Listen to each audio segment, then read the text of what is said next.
Programa de opinión de producción nacional independiente, con elementos de lenguaje, salud, sexo y violencia, apto para todo público.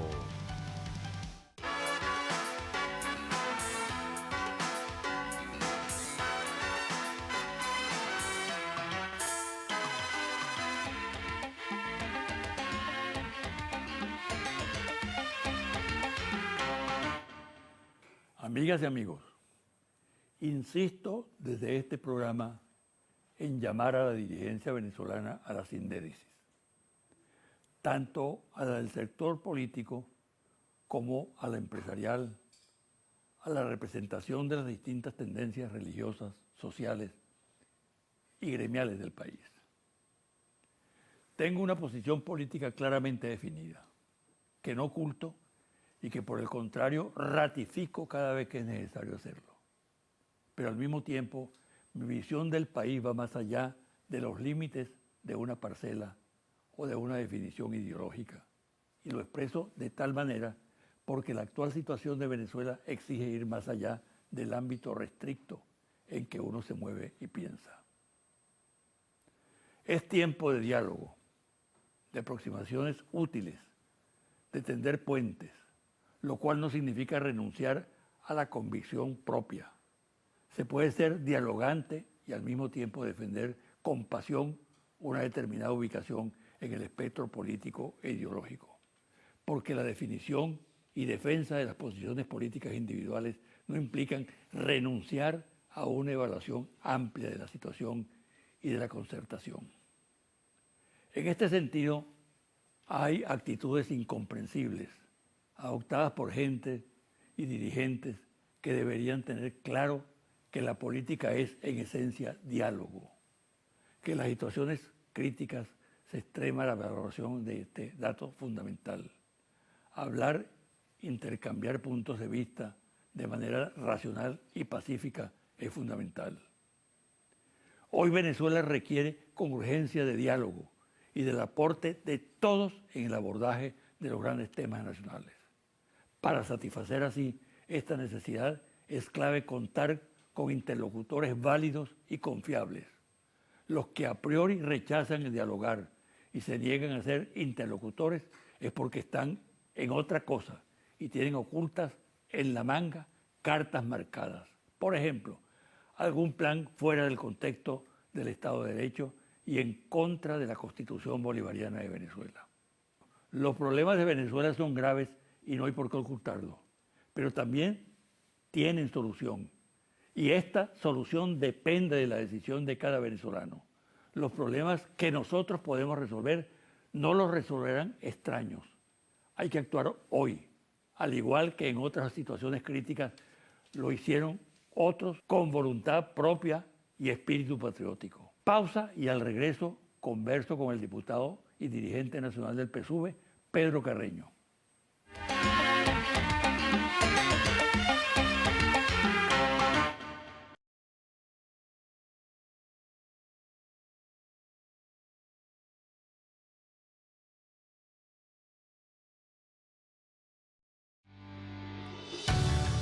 Estás viendo José Vicente Hoy.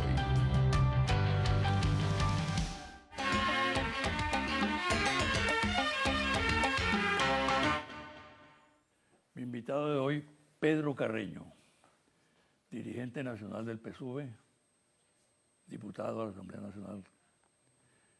Además, un dirigente político polémico, precisamente para hablar de política caliente, política dura. Bienvenido, Pedro. Buenos días, José Vicente. Mira, se habla mucho de enfrentamiento de poderes en este momento.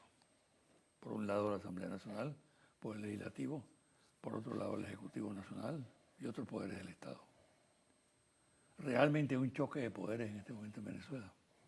Yo creo que aquí lo que hay es una intención velada de la Junta Directiva de la Asamblea Nacional de presentar una imagen falsa de la realidad que hay en el país y en el marco de ¿Por qué falsa la imagen? Porque quieren hacer ver ante el mundo que en Venezuela existe una gran confrontación Y la Junta Directiva de la Asamblea Nacional, saliéndose de los deberes, las competencias, las atribuciones que les da la Constitución y las leyes que rigen la materia, y respeta al Poder Ejecutivo, y respeta al Poder Ciudadano, y respeta al Poder Electoral, y respeta al Poder Judicial.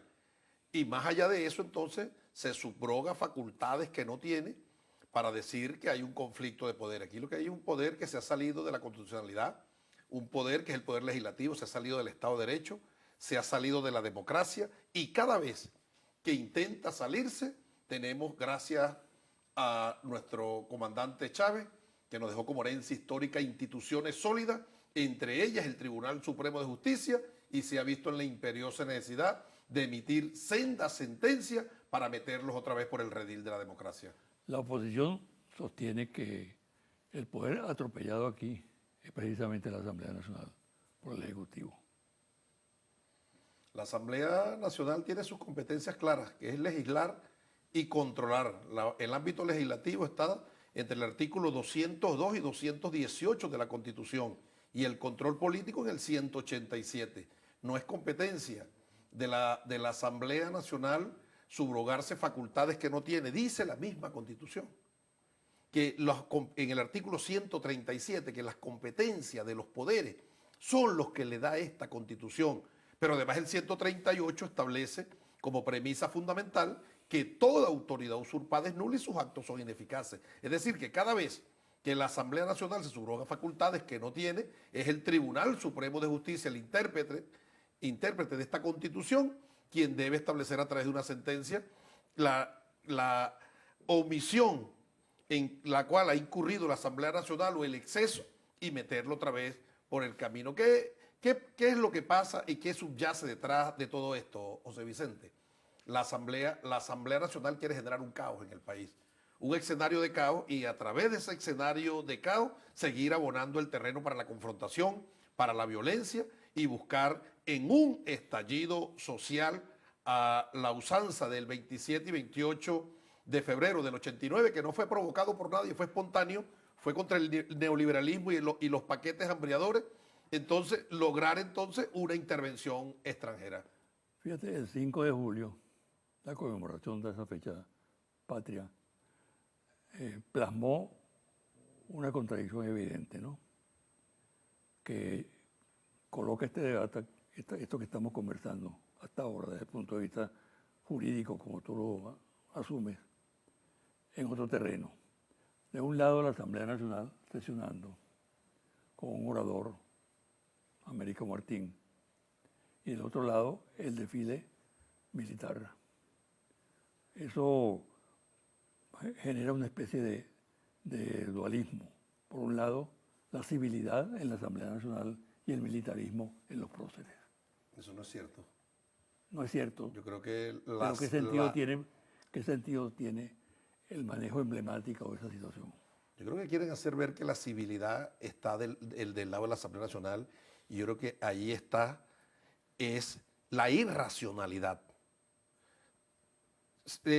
La Constitución establece el principio de autonomía e independencia de los poderes, pero también establece que todos los poderes, dentro de la esfera de sus atribuciones, tienen competencias, las cuales deben cumplir para materializar los supremos fines de la República. Por lo tanto, deben existir niveles de articulación y de coordinación. Si bien es cierto, en el marco de la celebración de nuestra independencia se estila que hay una sesión solemne, no es menos cierto que la Junta Directiva de la Asamblea Nacional debe coordinar con el Poder Ejecutivo los actos. Eso no se hizo.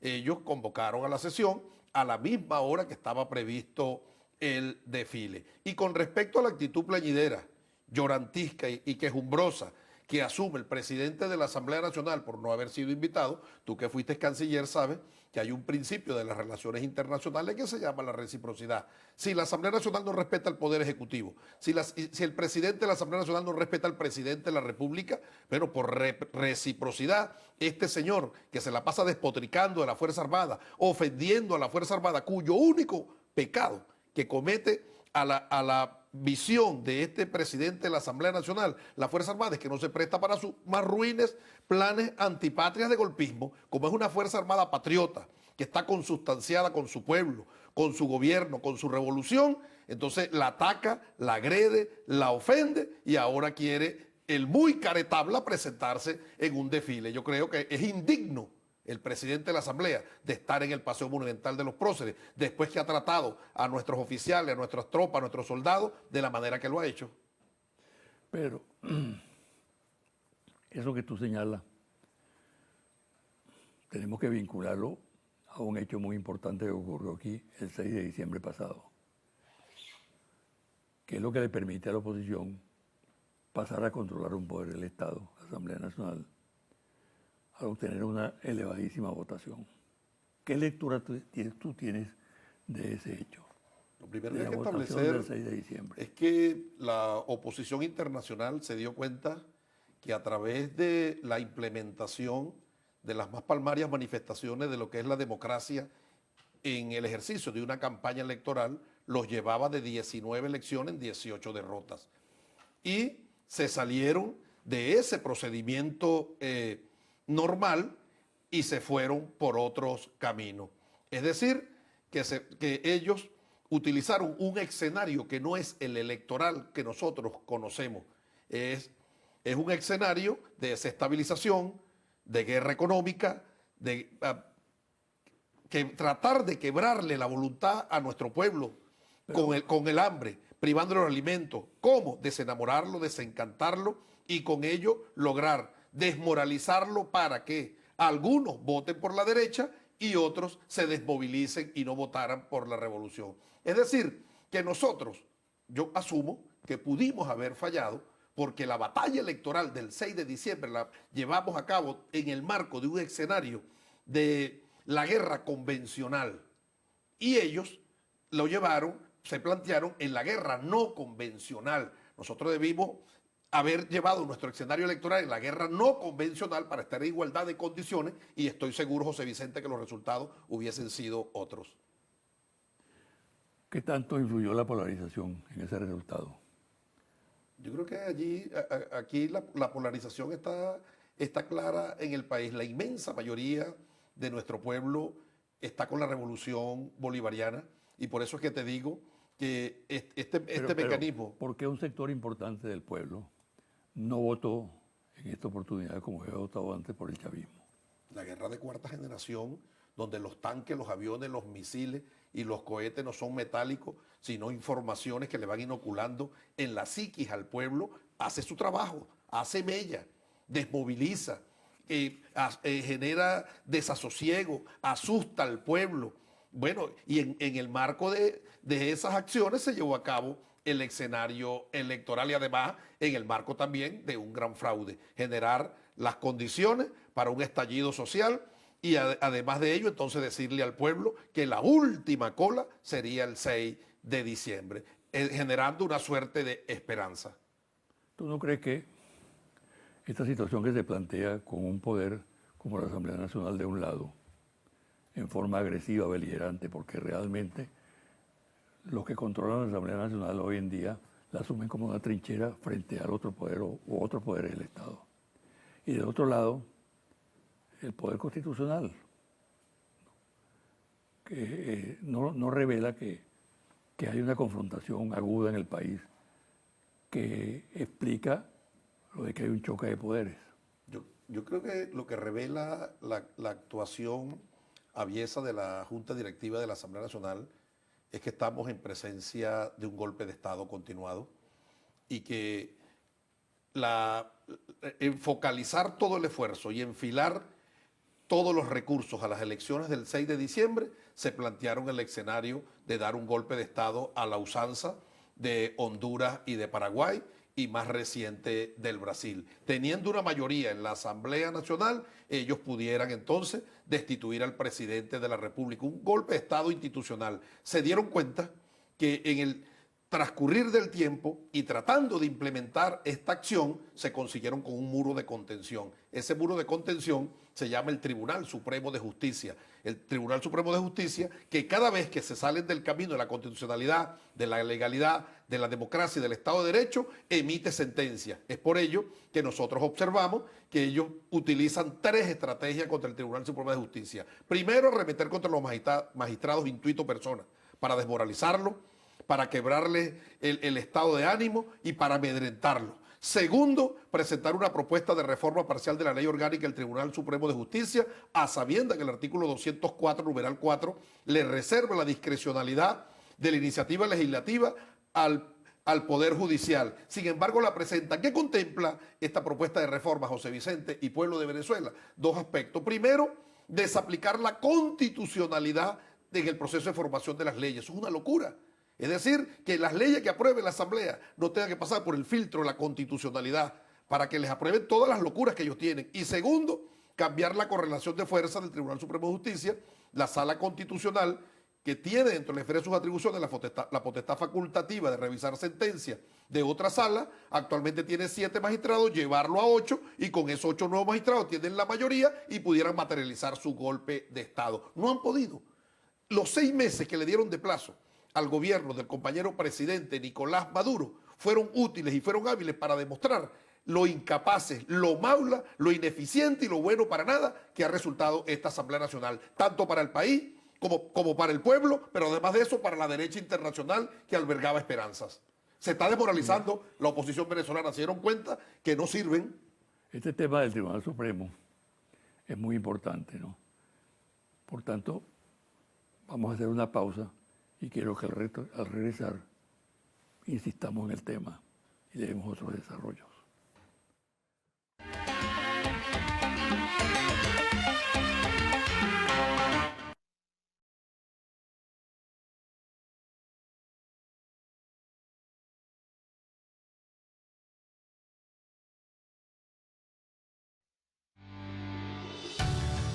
Estás viendo José Vicente Hoy.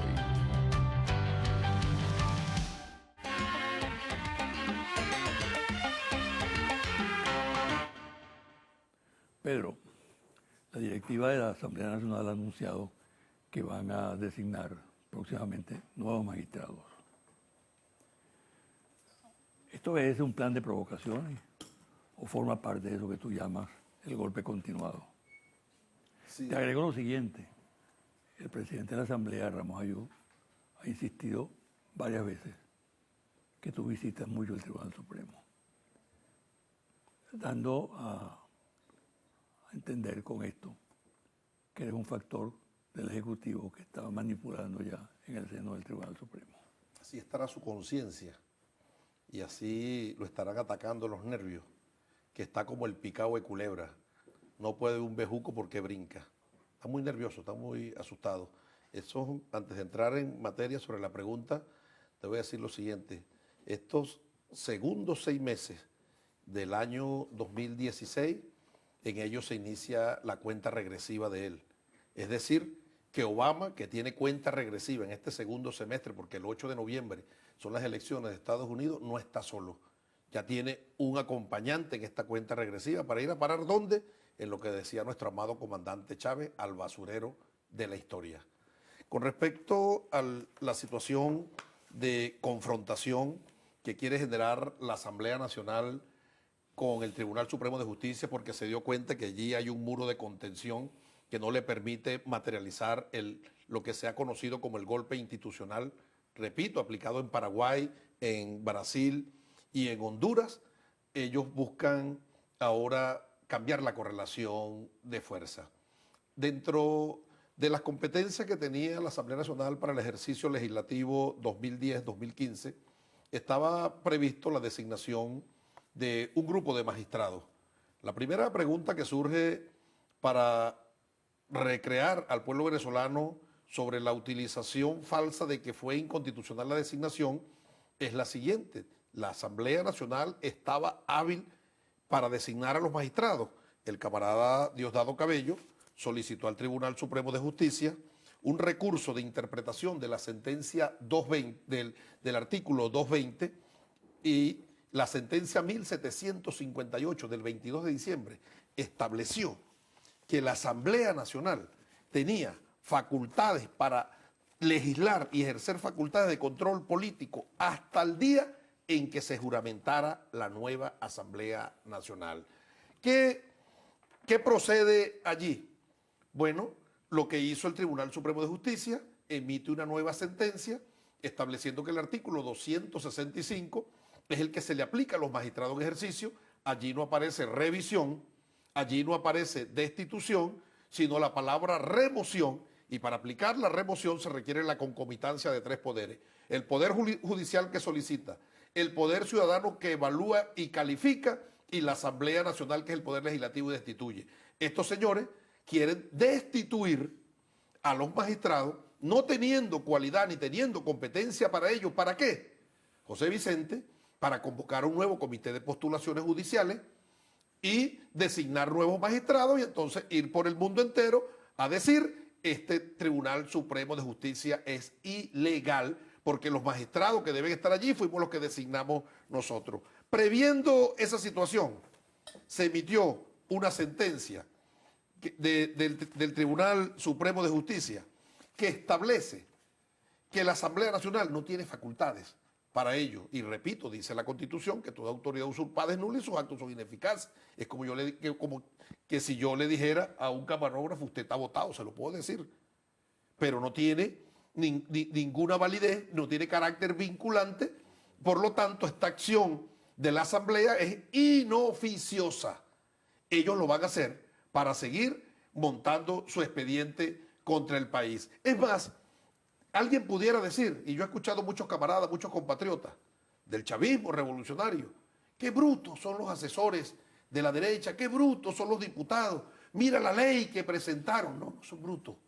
Ellos a propósito presentan las leyes viciadas de nulidad constitucional, para que cuando vayan al control constitucional que establece el 214 no sea aprobada, y después ir por el mundo enrostrándole a los pueblos del mundo que la Asamblea Nacional tiene los brazos amarrados porque el Tribunal Supremo de Justicia es el brazo jurídico del partido de gobierno y no los deja trabajar. Lo hacen a propósito, le están montando un expediente a Venezuela, y eso forma parte del expediente, ir contra el Tribunal Supremo de Justicia. Tú ya lo dijiste en el programa anterior, que desde los Estados Unidos están planificando acciones contra los magistrados. No te extrañe que esa decisión de esta semana que está pasando del Senado de incrementar sanciones, que de paso es hasta risible, pero hay que prestarle atención. Entonces, ¿cuáles son las sanciones?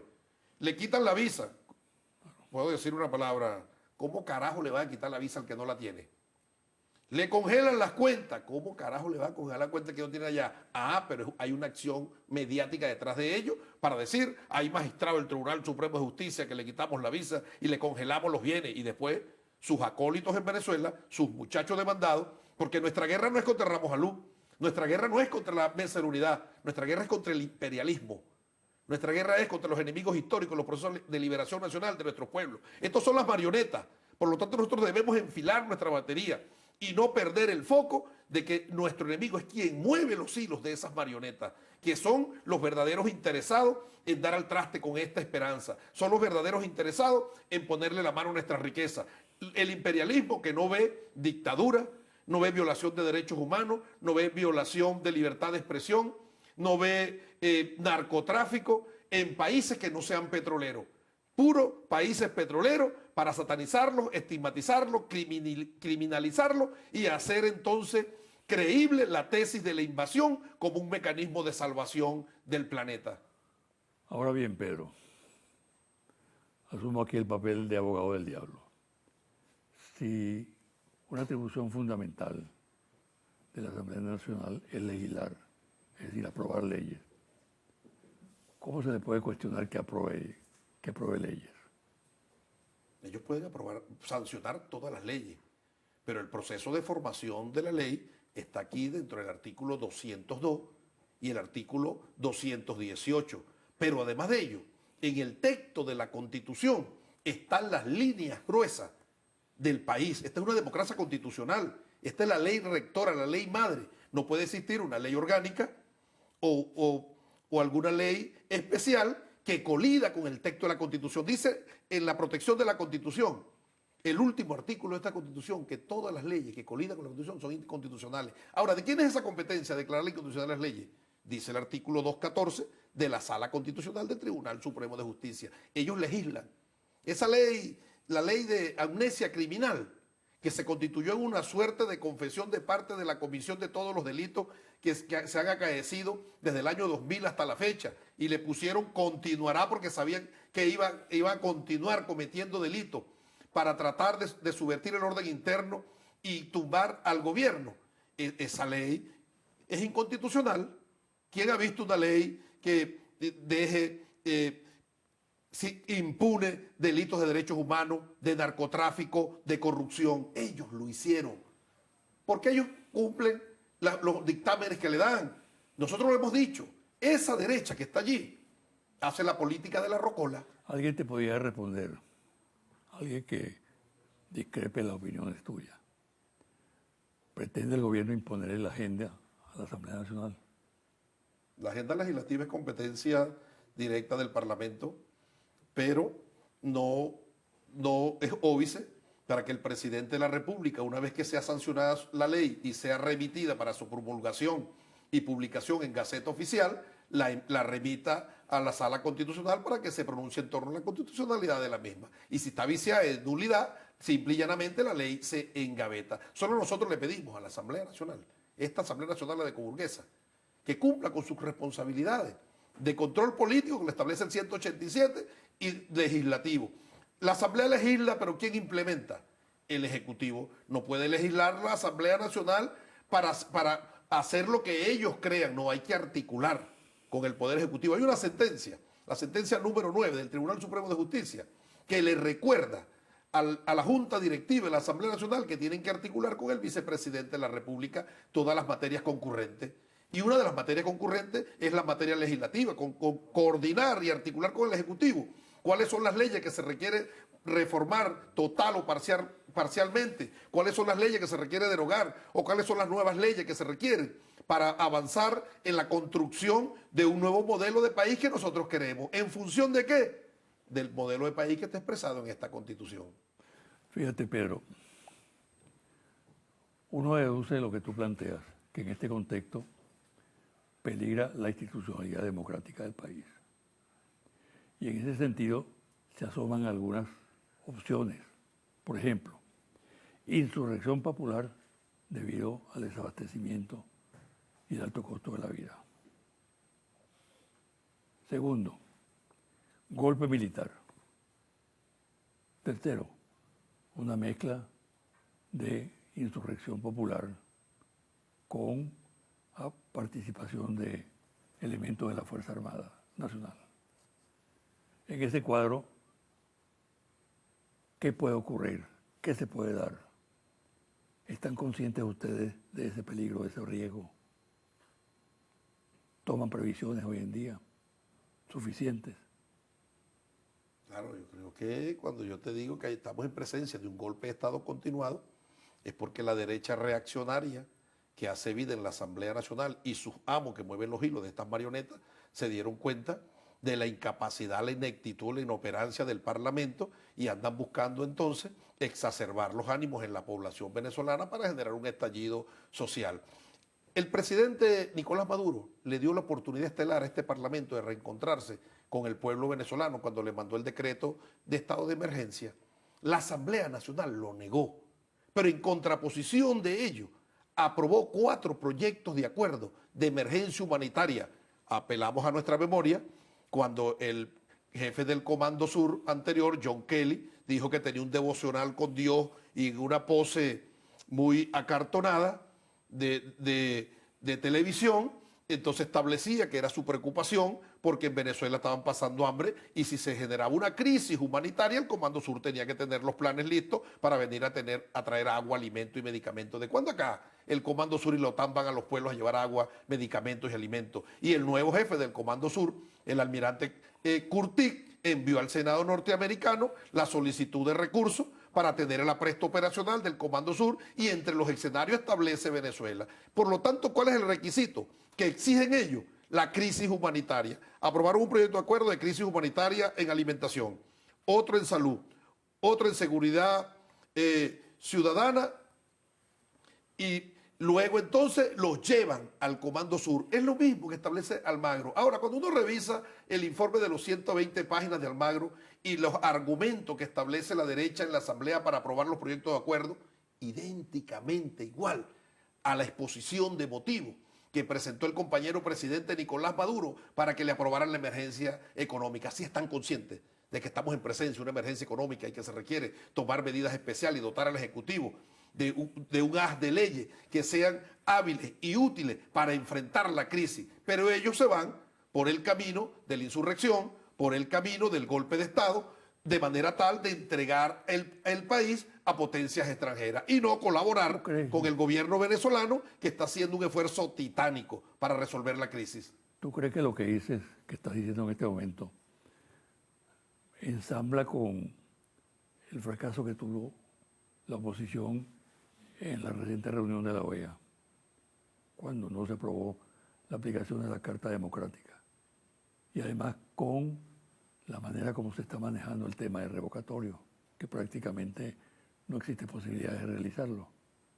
Ellos van... La frustración que generan esos reveses no estimula la decisión de ir a un golpe de Estado. El ala más radical de la derecha, que es el Partido Voluntad Popular, aprovecha la circunstancia para seguir generando las condiciones subjetivas para un estallido social y con ello un golpe de Estado. Yo no te diría tanto con el apoyo militar venezolano, un golpe de Estado con el apoyo militar del Comando Sur, buscando una invasión. Yo solo le recuerdo a esa derecha reaccionaria venezolana que se retraten en nuestra misma historia.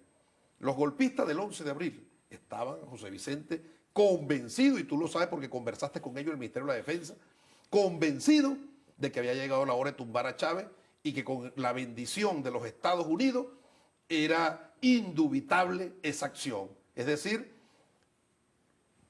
estaba materializado, fracasaron.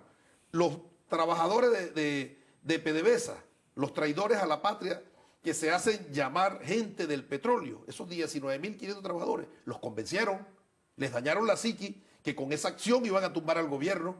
¿Dónde están?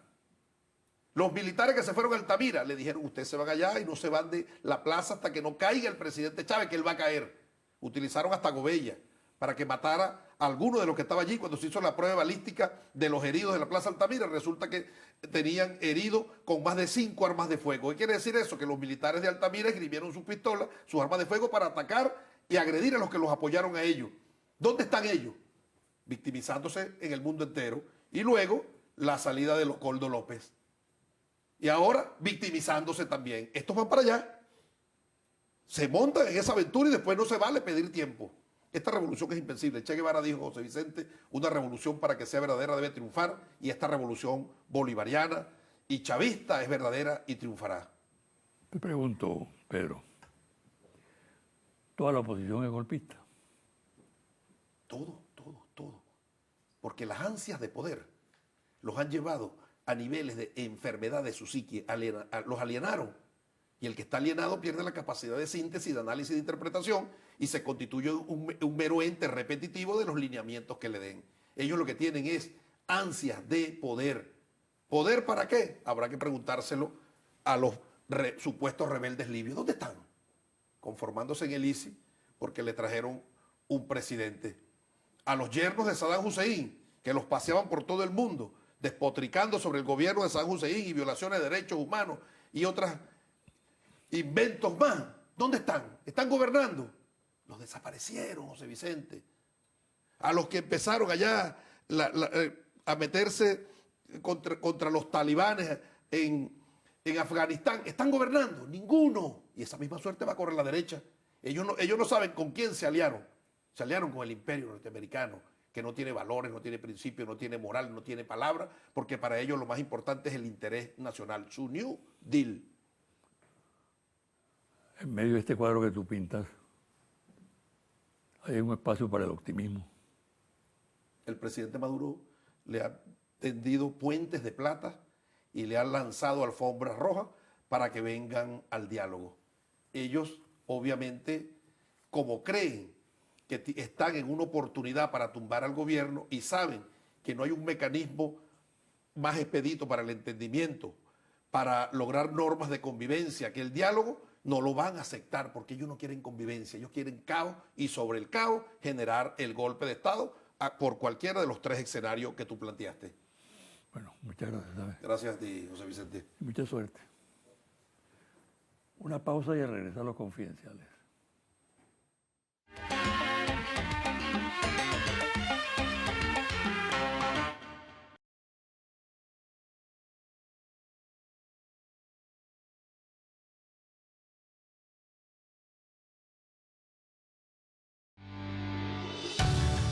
Estás viendo José Vicente Hoy.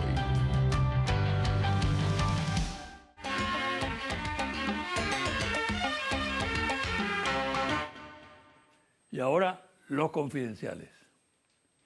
En la reunión del 14 de junio, solicitada en Santo Domingo por el secretario del Departamento de Estado, John Kerry, a la canciller de Venezuela, Delcy Rodríguez, para tratar las relaciones Venezuela-Estados Unidos, estuvieron presentes por la delegación norteamericana, la secretaria adjunta del Departamento de Estado para Latinoamérica, Mari Carmen Aponte, y Mark Ferenstein, director ejecutivo del Consejo de Seguridad Nacional para el Hemisferio Occidental, exdirectivo de la USAID, y al mismo tiempo estaba también Mark Turner, portavoz del Departamento de Estado. En la referida reunión, óigase bien, llamó la atención la presencia del director ejecutivo del Consejo de Seguridad Nacional para el Hemisferio Occidental y los dos maletines que tenía en sus manos, como se puede observar del evento. De ahí que sea analizada la versión de que este agente de inteligencia grabó las conversaciones de los máximos representantes diplomáticos y demás personas presentes de ambos países. Se presume que las informaciones obtenidas mediante este procedimiento son enviadas luego a las principales agencias de inteligencia de los Estados Unidos para los respectivos análisis. Y además, las voces de las personas que se quieren mantener bajo vigilancia se envían a un sistema de análisis biométrico de audios de la Agencia de Seguridad Nacional, NSA. Las voces grabadas son ingresadas a un sistema de datos en la principal agencia electrónica de los Estados Unidos. De tal manera se mantiene el patrón de voz de la persona a quien se desea tener bajo seguimiento y vigilancia en otros escenarios. El camino hacia el revocatorio del mandato de Nicolás Maduro se cierra cada día más, no por obra del Consejo Nacional Electoral o del gobierno, como lo plantean los voceros de la oposición, sino por las propias debilidades organizativas y evidente incompetencia del funcionariado que la MUD tiene en el proceso. Este aspecto se reveló en la primera fase de la recolección de firmas, el 1%, caracterizada por las chapucerías en que incurrieron como firmas de personas muertas, firmas planas y firmas usurpadas y otras tantas irregularidades que constituyen delito. También se evidenciaron las diferencias internas del sector opositor, las pugnas por los liderazgos nacionales y locales, disputas por candidaturas a gobernaciones presidenciales. Primero Justicia reclama a cada momento su condición de partido más votado, mientras que Acción Democrática insiste en que tiene el liderazgo en la calle y que sus dirigentes son los más mediáticos, en tanto que Un Nuevo Tiempo y Voluntad Popular pugnan por romper el cerco de silencio montado por sus compañeros. En la MUD, los partidos minoritarios, Causa R y otros, se resienten del aislamiento en que están y de la escasa atención que se les presta en la alianza. A todo esto hay que agregar que en la medida en que los sectores de la MUD pierden la esperanza de efectuar este año el revocatorio y que Maduro salga de la presidencia como lo prometió Henry Ramos Ayub, aquella fecha del 6 de julio pasado, y se frustró en la OEA la aplicación de la Carta Democrática a Venezuela, se extreman las posiciones golpistas con la consigna de que calentar la calle, que no es otra cosa que el guarimbeo, y la búsqueda de apoyo en los cuarteles es la solución.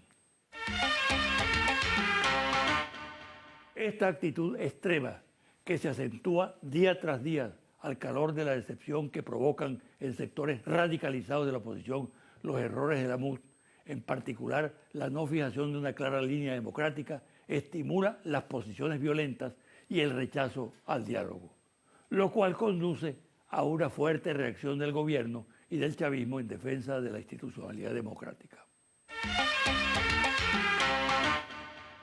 Los tanqueros que han presentado problemas graves para la seguridad del país, como la desviación de combustible a la que hice mención en pasado programa, la contaminación de combustible y retraso en el traslado de la carga, son propiedad de un mismo armador. Situación esta preocupante, ya que las actividades de cabotaje están centralizadas en una misma compañía.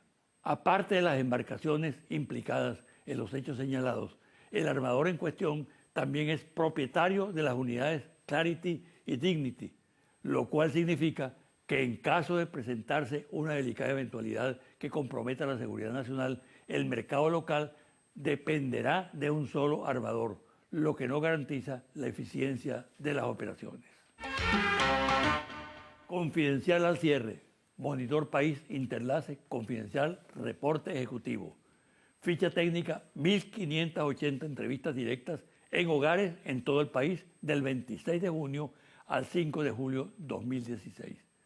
Resultados.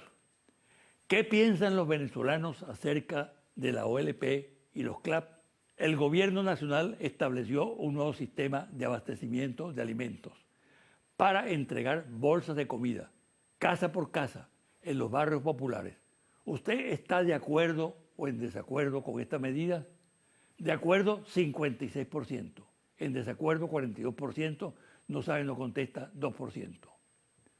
¿Usted se ha beneficiado de este nuevo sistema de abastecimiento de alimentos casa por casa? Sí, 26%. No, 74%.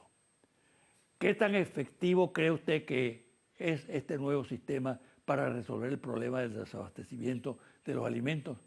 ¿Usted diría que es muy efectivo, efectivo, algo efectivo, poco efectivo o nada efectivo?